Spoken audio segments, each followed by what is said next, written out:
বিএনপির নেতৃবৃন্দ দেখলে গায়ে জ্বালা ধরে এই অনুষ্ঠান বর্জনের সিদ্ধান্ত নিই। যে আজকে আমাদের নাটোরের পুরাতন কানাইখালী স্টেডিয়াম সেটা নতুনভাবে সংস্কার করে 3টা প্যাভিলিয়ন নির্মাণ করে এটার আজকে শুভ উদ্বোধনের দিন ছিল এবং শুভ উদ্বোধন পরবর্তীতে জেলা পরিষদ অনিমা অডিটোরিয়ামে আমাদের একটি আলোচনা সভা ছিল। সেখানে জেলা প্রশাসনের পক্ষ থেকে জেলা বিএনপির প্রতিনিধি হিসাবে আমাদের 10 জনকে আমন্ত্রণ জানানো হয়। সেই মোতাবেক আমরা আজকের প্রথম যে অনুষ্ঠান সকাল 10টায় স্টেডিয়াম নতুনভাবে উদ্বোধনের এই অনুষ্ঠানে প্রধান অতিথি ছিলেন মাননীয় ক্রীড়া উপদেষ্টা।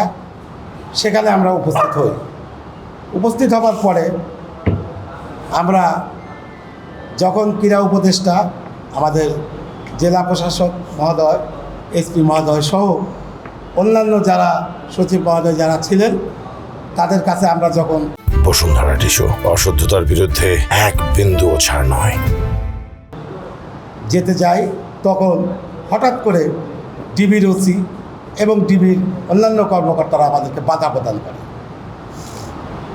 আমি যথারীতি আমার পরিচয় দিই, আমার আহ্বায়ক সাহেব সামনে যায়, বলে যে উনি উত্তরটা দেন অত্যন্ত রূঢ়ভাবে যে আমি আপনাদেরকে চিনি, এখন যাওয়া যাবে না।